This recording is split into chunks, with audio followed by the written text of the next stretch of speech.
नमस्कार दोस्तों, आप सभी देख रहे हैं एके इंडिया यूट्यूब चैनल। बहुत ही मेहनत के बाद आप सभी के साथ जो राजनीति शास्त्र की जो हिंदी में जो मैं आप सभी के साथ शेयर कर रहा हूँ, बिहार पुलिस परीक्षा के लिए बहुत ही इंपॉर्टेंट है। और इसमें मैं संवैधानिक विकास के बारे में बात करूँगा, जिसमें आपको जो कुछ एक्ट के बारे में बात करूँगा। आज के टॉपिक जो है एक्ट के बारे में है, कौन कौन से एक्ट आपको पढ़ने आपके एग्जामिनेशन के लिए कौन कौन से इंपॉर्टेंट है। तो जो भी इम्पोर्टेंट है पहले तो मैं उसे बताऊंगा, लेकिन आप लोगों से रिक्वेस्ट है कि वीडियो को प्लीज़ लास्ट तक देखिएगा। अगर आप बिहार पुलिस की परीक्षा की तैयारी कर रहे हो, राजनीति शास्त्र आपने एक सब्जेक्ट लिया है, पॉलिटिकल साइंस आपने एक सब्जेक्ट लिया है, तो आप इस प्लीज़ वीडियो को लास्ट तक देखिएगा, क्योंकि वीडियो को लास्ट तक देखोगे तभी आपको बेनिफिट होने वाला है। तो ये फ्रेंड्स पार्ट 1 है। अगर आप लोग अच्छे रिस्पॉन्स दोगे तो इसके ऊपर मैं आगे भी वीडियो बनाऊंगा, अगर आप लोग के रिस्पॉन्स के ऊपर ये पूरा टॉपिक रह रहा है। तो चलिए ज़्यादा समय न गवाते हुए आगे की ओर बढ़ते हैं। लेकिन फ्रेंड्स देखो, वीडियो में आगे बढ़ने से पहले आप सभी से दो चीज़ की रिक्वेस्ट करूंगा। एक तो चैनल को सब्सक्राइब नहीं किया हो तो चैनल को सब्सक्राइब कर लो, अगर आप तैयारी करना चाहते हो हमारे साथ तो, और बेल आइकन को दबा लेना कि हमारी वीडियो को अपडेट आप सभी तक पहुँच जाए। दूसरी कि अनअकैडमी पर मुझे अभी तक आपने फॉलो नहीं किया, तो मैंने वहाँ भी कुछ कोर्सेज डाल रखा है रेलवे के लिए, और आपकी अभी सिंपल इंटरेस्ट के लिए मैंने कुछ कोर्सेज डाली है, तो वो भी आजकल में पब्लिश हो जाएगी। तो आप मुझे फॉलो कर लो अनअकैडमी पे। अगर आप एसएससी जीडी रेलवे से रिलेटेड तैयारी करना चाहते हो, आरपीएफ की तैयारी कर रहे हो, तो मुझे वहाँ फॉलो कर लो। और फॉलो करने से आपको बेनिफिट होगा कि जो कोर्सेज है आपको ऑनलाइन वहाँ क्लासेस मिल जाएंगे, बहुत ही फ्री ऑफ कॉस्ट, इसमें कोई पैसा देने की ज़रूरत नहीं है। तो इंडिया का लार्जेस्ट लर्निंग ऐप है, तो आप मुझे वहाँ फॉलो कर लो, कोई दिक्कत नहीं होगा, बेनिफिट ही होगा आप सभी के लिए। देखो फ्रेंड्स, सबसे पहले मैं बात करना चाहता हूँ आज की जो टॉपिक है वो है आपकी संवैधानिक विकास, जिसमें मैं आपको साथ कुछ जो आपको जैसे देख पा रहे हो कुछ एक्ट के बारे में मैं बताऊंगा, कौन से एक्ट आपके लिए इंपॉर्टेंट रहने वाले, आपके एग्जामिनेशन पॉइंट से कौन कौन से टॉपिक इंपॉर्टेंट रहने वाले, तो फटाफट खत्म करने की कोशिश करूंगा। तो आज मैं संवैधानिक विकास के बारे में कम से कम 2 पेज है, तो आपको 15 से 20 मिनट के आसपास की जो वीडियो है आपको ये हो जाएगी। तो अब प्लीज़ वीडियो को अगर देख रहे हो तो लास्ट तक देखना, तभी आपको कोई बेनिफिट होगा, और नहीं तो नहीं होगा, क्योंकि मैं बार बार आप सभी के साथ कह रहा हूँ कि आप वीडियो को लास्ट तक देखिएगा। तो चलिए बिना ज़्यादा समय न गवाते हुए आज का जो पहला टॉपिक है 1773 का रेगुलेटिंग एक्ट। आखिर ये है क्या, आपके एग्जामिनेशन पॉइंट से अगर कौन से जो इसमें लाइन है आपके लिए इंपॉर्टेंट रहने वाली है, ये सभी पे बात करूंगा। तो सबसे पहले 1773 का रेगुलेटिंग एक्ट। इस एक्ट को 1773 में ब्रिटिश संसद द्वारा पास किया गया था, 1774 में इसे लागू किया गया, और इस अधिनियम के प्रावधान के तहत कोर्ट ऑफ डायरेक्टर का कार्यकाल 1 वर्ष के स्थान पर 4 वर्ष कर दिया गया था। दूसरा जो इसका इंपॉर्टेंट टॉपिक ये है कि फोर्ट विलियम प्रेसिडेंसी बंगाल के प्रशासक को अब अंग्रेजी क्षेत्रों का गवर्नर जनरल कहा जाने लगा। देखो फ्रेंड्स, जो ये आपकी जो सेकंड वाली है, फोर्ट विलियम प्रेसिडेंसी बंगाल के प्रशासक को अब अंग्रेजी क्षेत्र का गवर्नर जनरल कहा जाने लगा, ये बहुत इंपॉर्टेंट है। ये क्वेश्चन आपके एग्जामिनेशन में पूछ सकते हैं कि जो आपकी बंगाल के जो प्रशासक थे, विलियम प्रेसिडेंसी बंगाल के प्रशासक को अब कब जो है अंग्रेजी क्षेत्र का गवर्नर जनरल कहा जाने लगा था। तो फ्रेंड्स, वो 1773 के रेगुलेटिंग एक्ट के पास होने के बाद, यानी कि 1773 के रेगुलेटिंग एक्ट के तहत जो है, जो आपके बंगाल के प्रेसिडेंसी थे, विलियम प्रेसिडेंसी जो थे, उसे बंगाल का गवर्नर भी कहा जाने लगा था। अब देखो, इसके सहयोग के लिए 4 सदस्यों के लिए कार्यकारिणी बनाई गई थी।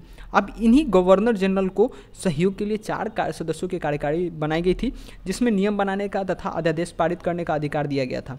गवर्नर जनरल को अपने काउंसिल के विरुद्ध कार्य करने का अधिकार नहीं था, वो अपने काउंसिल के विरुद्ध कार्य नहीं कर सकते थे। तो ये उतना कोई खास इंपॉर्टेंट नहीं है। लेकिन हाँ, कोलकाता में एक सुप्रीम कोर्ट की स्थापना की गई, जिसमें अंग्रेजी विधि से न्याय होता था और कर्मचारियों का निजी व्यापार प्रतिबंधित कर दिया गया था। तो फ्रेंड्स, 1773 के रेगुलेटिंग एक्ट जो है आपको इंपॉर्टेंट कौन कौन से, एक सेकेंड, फोर्ट विलियम प्रेसिडेंसी के प्रशासक को अब अंग्रेजी क्षेत्र का गवर्नर जनरल कहा जाने लगा, कलकत्ता का सुप्रीम कोर्ट का स्थापना भी किया गया। ठीक है, तो ये जो 2 इंपॉर्टेंट फैक्ट हैं, आप इसको अपने कॉपी में नोट डाउन भी कर सकते हो, या आप कहीं इसे देख भी सकते हो। ठीक है, अब बात करता हूँ फ्रेंड्स 1784 का पिट्स इंडिया एक्ट। अब देखो, 1784 का जो पिट्स इंडिया एक्ट है उसमें क्या इंपॉर्टेंट रहने वाला है। तो इस एक्ट के विवाद को लेकर ब्रिटेन के लॉर्ड नॉर्थ तथा फॉक्स की मिलीजुली सरकार को त्यागपत्र देना पड़ा था। ये पहला एवं अंतिम अवसर था जब किसी भारतीय मामलों में ब्रिटिश सरकार गिर गई थी। ये भी फ्रेंड्स इंपॉर्टेंट है कि आपके एग्जामिनेशन में क्वेश्चन इस तरह से पूछे जा सकते हैं कि आखिर वो कौन सा एक्ट था जिसके तहत अंग्रेजों का जो सरकार था वो गिर गया था, तो कौन से एक्ट के अनुसार। तो 1784 का पिट्स इंडिया एक्ट के तहत ही जो था, जो आपकी यहाँ पर फ्रेंड्स जैसा देख सकते हो, ब्रिटेन के लॉर्ड और नॉर्थ फॉक्स की मिलीजुली सरकार जो है वो त्यागपत्र लेना पड़ा था, और जो ये पहला और अंतिम अवसर था जब किसी भारतीय मामले में ब्रिटिश सरकार गिर गई थी। तो ये 1784 के तहत था। तो फ्रेंड्स, इसके रिलेटेड भी क्वेश्चन पूछे जा सकते हैं, लेकिन हाँ, इतनी ये इंपॉर्टेंट नहीं है। आपके लिए। लेकिन आगे बढ़ते हैं, इस अधिनियम के मुख्य प्रावधान कौन कौन से थे तो देख लेते हैं। पहला, द्वैध शासन का स्थापना जो है कोर्ट ऑफ डायरेक्टर्स व्यापारिक मामलों के लिए और बोर्ड ऑफ कंट्रोलर जो थे राजनीतिक मामलों के लिए बनाए गए थे। तो ये सबसे ज़्यादा इंपॉर्टेंट रहने वाला है कि इस अधिनियम के साथ जो द्वैध शासन का स्थापना हुआ था कोर्ट ऑफ डायरेक्टर्स और बोर्ड ऑफ कंट्रोलर, तो क्वेश्चन पूछे जा सकते हैं कि कोर्ट ऑफ डायरेक्टर जो थे वो किस मामलों के लिए थे। तो कोर्ट ऑफ डायरेक्टर जो थे व्यापारिक मामलों के लिए और बोर्ड ऑफ कंट्रोलर जो थे आपके राजनीतिक मामलों के लिए थे। ठीक है फ्रेंड्स, ये इंपॉर्टेंट है आपके लिए, जो 1856 तक कायम रहेगा। दूसरा जो है बम्बई तथा मद्रास प्रेसिडेंसी गवर्नर जनरल अब उनके परिषद के अधीन हो गए थे, यानी कि किसके अधीन हो गए थे तो बंगाल के अधीन हो गए थे। तीसरा जो है गवर्नर जनरल को परिषद की संख्या 3 कर दी गई थी और गवर्नर जनरल के परिषद को विशेष अधिकार दिया गया था। चौथा जो कह रहा है गवर्नर जनरल और बोर्ड ऑफ कंट्रोलर की अनुमति के बिना किसी भारतीय नरेश से युद्ध एवं संधि नहीं कर सकता था। तो फ्रेंड्स, ये 1784 का पिट्स इंडिया एक्ट था। अब बात करते हैं 1786 का Pitt's India act, charter act, ये उतना इंपॉर्टेंट नहीं है, नॉर्मल है। 1793 का जो चार्टर एक्ट है ये भी नॉर्मल है, इसमें कोई ज़्यादा आपकी एग्जामिनेशन पॉइंट ऑफ व्यू से इंपॉर्टेंट नहीं है। लेकिन जो 1813 की अधिनियम है ये आपके लिए बहुत इंपॉर्टेंट रहने वाली है, तो जरा इसे देखते हैं। 1813 का चार्टर एक्ट, इस अधिनियम के मुख्य प्रावधान जो थे, एक, कंपनी के व्यापारिक एकाधिकार को समाप्त कर दिया गया, परंतु उनके चीन से तथा चाय के व्यापार का एकाधिकार कायम रहा। दूसरा, कंपनी के भागीदारी को भारतीय राजस्व के 10% लाभांश देने के निश्चय किया गया। और तीसरा, भारतीय के लिए 1 लाख रुपए वार्षिक शिक्षा सुधार, साहित्य में सुधार एवं पुनरुत्थान के लिए और भारतीय प्रदेशों में विज्ञान की प्रगति के लिए खर्च करने का प्रावधान किया गया। अब देखो फ्रेंड्स, यहाँ आगे चौथा कर रहा है कि प्रथम बार अंग्रेजों को भारत के संवैधानिक स्थिति की स्पष्ट हो गई।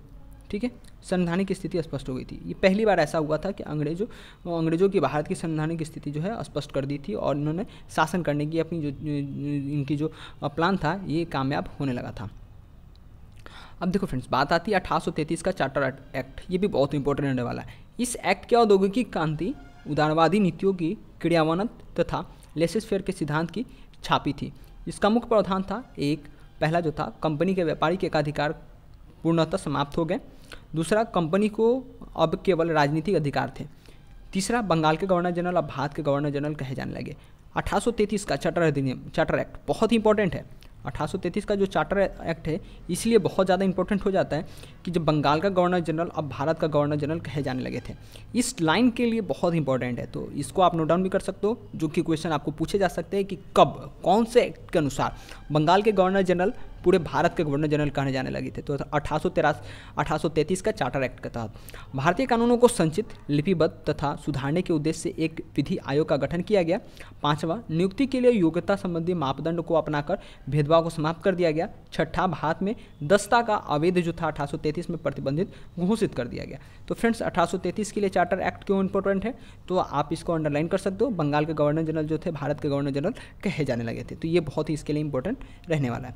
अब बात करते हैं 1853 का चार्टर एक्ट। इसके द्वारा एक, कंपनी को ब्रिटिश सरकार की ओर से भारत का क्षेत्र ट्रस्ट के रूप में अब तक एक रखने का आज्ञा दी गई। अब तक ब्रिटिश संसद ऐसा चाहे। दूसरा जो है विधि सदस्य अब गवर्नर जनरल के काउंसिल का पूर्ण सदस्य बन गए। और तीसरा जो था सरकारी सेवाओं की नियुक्ति अब डायरेक्टर के द्वारा न होकर प्रतियोगिता परीक्षा द्वारा होने लगे। अब देखो फ्रेंड्स, 1853 का चार्टर एक्ट था वो इसके लिए इंपॉर्टेंट है, सरकारी सेवाओं की नियुक्ति अब डायरेक्टरों के द्वारा न होकर के प्रतियोगिता परीक्षा के लिए होने लगे थे। तो फ्रेंड्स, ये लाइन के लिए जो है बहुत इंपॉर्टेंट रहने वाला है कि कौन से एक्ट के तहत सरकारी सेवा में नियुक्ति अब परीक्षाओं के तरह से होने लगे थे। तो वो 1853 के चार्टर एक्ट थे उसके तहत। तो 1853 का चार्टर एक्ट जो है उसके लिए बहुत इंपॉर्टेंट रहने वाले हैं। तो अब देखो, अब बात आती है 1858 का चार्टर एक्ट, जो कि बहुत इंपॉर्टेंट है। पहला, इस एक्ट के तहत कौन सी बात आती है तो पहला जो है कंपनी का शासन समाप्त कर उसकी जिम्मेवारी ब्रिटिश क्राउन को सौंप दी गई। ठीक है, अब देखो क्वेश्चन आती है इस तरीके से कि जो ब्रिटिश क्राउन के हाथों में कब जो है भारत की जो शासन थी सौंपी गई थी। तो 1858 का चार्टर एक्ट के तहत भारत का जो गवर्नर जनरल था अब वायसराय कहने जाने लगे। तो इस लाइन के वजह से कि भारत का कब जो था जो गवर्नर जनरल अब वायसराय कहे जाने लगे थे। तो 1858 का चार्टर एक्ट के तहत ही वो जो भारत के गवर्नर जनरल थे अब वायसराय भी कहे जाने लगे थे। तो इसलिए भी ये बहुत ही इंपॉर्टेंट हो जाता है 1858 का चार्टर एक्ट। अब आता था बोर्ड ऑफ कंट्रोलर और बोर्ड ऑफ डायरेक्टर का समस्त अधिकार अधिकार भारत के सचिव को सौंप दिया गया। अब देखो फ्रेंड्स, अभी मैंने आप सभी के साथ शेयर किया था कि जो बोर्ड ऑफ डायरेक्टर थे और बोर्ड ऑफ कंट्रोलर जो थे, एक व्यापारिक मामलों के लिए और एक राजनीतिक मामलों के लिए थे, वो सभी को भारत के सचिव के हाथ में सौंप दिया गया। भारत सचिव ब्रिटिश मंत्रिमंडल का सदस्य होता था। इसकी सहायता के लिए 15 सदस्यीय भारतीय परिषद का गठन किया गया था। ठीक है, अब देखो जो आपके सचिव थे उसी की सहायता के लिए मंत्रिमंडल बनाया गया था, जिसमें कितने सदस्य थे, उसमें 15 सदस्य थे। अब तीसरा जो कह रहा है कि भारतीय मामलों में ब्रिटिश संसद का सीधा अधिकार स्थापित हो गया था। अब भारतीय के मामलों में भारत के अगर कुछ भी इंटरफेस करना होता था तो वो उसमें ब्रिटिश संसद का सीधा उसमें अधिकार हो गया था। तो 1858 का चार्टर एक्ट इसके लिए बहुत ही इंपॉर्टेंट रहने वाला है, तो इसको ज़रा ध्यान दीजिएगा। अब देखो बात आती है 1861 का भारत परिषद अधिनियम। अब जो है एक्ट वो बदल गया, अब आती है भारत परिषद अधिनियम। अब देखो इसमें पहला क्या कह रहा है कि यह पहला ऐसा अधिनियम था जिसमें विभागीय प्रणाली और मंत्रिमंडलीय प्रणाली को नींव रखी गई। वायसराय की कार्यकारिणी का विस्तार हुआ। तीसरा, वायसराय की पहली बार अध्यादेश जारी करने का एवं विधान परिषद द्वारा पारित विधेयकों का विरुद्ध वीटो करने की शक्ति प्रदान की गई। वायसराय को नए प्रांतों की स्थापना तथा उसकी सीमाओं का में परिवर्तन करने का अधिकार दिया गया। तो फ्रेंड्स, इस तरह से ये जो है 1861 का आपका भारत परिषद अधिनियम है। तो ये कोई ज़्यादा इंपॉर्टेंट नहीं रखने वाला आप लोगों के लिए। अब बात करते हैं 1892 का भारतीय परिषद अधिनियम। पहला जो है केंद्रीय तथा प्रांतीय विधान परिषदों के सदस्य की संख्या में वृद्धि की गई। दूसरा, चुनाव पद्धति की अप्रत्यक्ष शुरुआत हुई। निर्वाचन की पद्धति पूर्णतः अप्रत्यक्ष थी। तीसरा जो है परिषद के भारतीय सदस्यों की वार्षिक बजट पर बहस करने तथा सरकार में प्रश्न पूछने का अधिकार दिया गया, किंतु वो अनुपूरक प्रश्न नहीं पूछ सकते, तो उनकी एक प्रतिबंधित बना दी गई। लेकिन ये भी उतना खास आपको 1861 और 1892 जो है वो भी इंपॉर्टेंट नहीं है आपके एग्जामिनेशन पॉइंट ऑफ व्यू से। अब देखो फ्रेंड्स, बात करते हैं अब आगे की ओर बढ़ते हैं। 1892 हो गया, अब किस चीज़ की बात आती है? अब आती है फ्रेंड्स 1909 की भारत परिषद अधिनियम, जो कि बहुत ही ज़्यादा इंपॉर्टेंट रहने वाली है। तो इसमें पहली जो है मुसलमानों के लिए पृथक जो मताधिकार था उसके लिए था, और एवं पृथक निर्वाचन क्षेत्रों की स्थापना की गई। दूसरा जो भारत के विधि निर्माण के प्रशासन दोनों में प्रतिनिधित्व जो थे प्रदान किया गया। केंद्रीय एवं प्रांतीय परिषद में सदस्यों बजट पर बहस कर सकते थे और अनुपूरक प्रश्न पूछ सकते थे। चौथा है केंद्रीय एवं प्रांतीय कार्यकारिणी परिषद में एक भारतीय सदस्य नियुक्त किए गए। अब देखो फ्रेंड्स, प्रतिक्रिया क्या था? के.एम. मुंशी ने इन्हें उभरते हुए प्रजातंत्र को मार डाला। दूसरा जो है मजूमदार जो थे, यह सुधार केवल चंद्रमा के चांदनी के समान है। तो इनकी प्रतिक्रिया इनकी थी 1909 के भारतीय परिषद अधिनियम के तहत। अब फ्रेंड्स, बात आती है 1919 के भारत सरकार अधिनियम, यानी मॉन्टेग्यू चेम्सफोर्ड सुधार। बहुत ही इंपॉर्टेंट, सबसे ज़्यादा इंपॉर्टेंट। तो 1919 का जो भारत सरकार अधिनियम था, तो मॉन्टेग्यू चेम्सफोर्ड सुधार जिससे भी बोला जाता है, तो इसको आप थोड़ा ध्यान से देखिएगा और समझने की कोशिश कीजिएगा। जो पहला था इसमें पॉइंट आता है, इसमें पहली बार उत्तरदायी शासन शब्दों का स्पष्ट प्रयोग किया गया। दूसरा था प्रत्यक्ष निर्वाचन प्रणाली लागू किया गया 1919 में। दूसरा जो है सिखों, यूरोपियन, एंग्लो इंडियन तथा भारतीय ईसाइयों को पृथक प्रतिनिधित्व किया गया। चौथा, केंद्र में द्विसदनीय व्यवस्था की गई। पहला राज्य परिषद, दूसरा केंद्रीय विधानसभा। केंद्रीय विधानसभा का कार्यकाल 3 वर्षों का था, जिसे वायसराय बढ़ा भी सकता था। पांचवा जो है बजट का पर बहस हो सकती थी, किंतु उस पर मतदान का अधिकार नहीं था। छठा जो है भारतीय कार्य को देखभाल के लिए एक नया अधिकार भारतीय उच्चायुक्त नियुक्त किया गया। सातवां है प्रांतियों में द्वैत शासन का स्थापना हुआ। पहला आरक्षित एवं दूसरा हस्तांतरित बना। अब फिर देखो फ्रेंड्स, यहाँ कह रहा है कि आरक्षित विषयों पर प्रशासन गवर्नर जनरल और अपने द्वारा मनोनीत परिषद द्वारा करता था। हस्तांतरित विषयों का शासन निर्वाचन सदस्यों द्वारा चलाया जाता था, जो उत्तरदायी थे। आठवें, सभी विषयों पर केंद्रीय एवं प्रांतों को बांटा गया। केंद्रीय विषयों पर विदेशी मामले, रक्षा, डाक, तार, सार्वजनिक ऋण आदि। प्रांतीय विषयों पर स्थानीय स्वशासन, शिक्षा, चिकित्सा, भूमि, जल संभरण और आपका अकाल सहायता, कृषि व्यवस्था। नवा जो है प्रांतों में द्वैत शासन प्रणाली 1 अप्रैल 1921 को लागू किया गया, जो अप्रैल 1937 तक चली। और 10वां जो स्त्रियों की सभा के लिए एक मताधिकार दिया गया।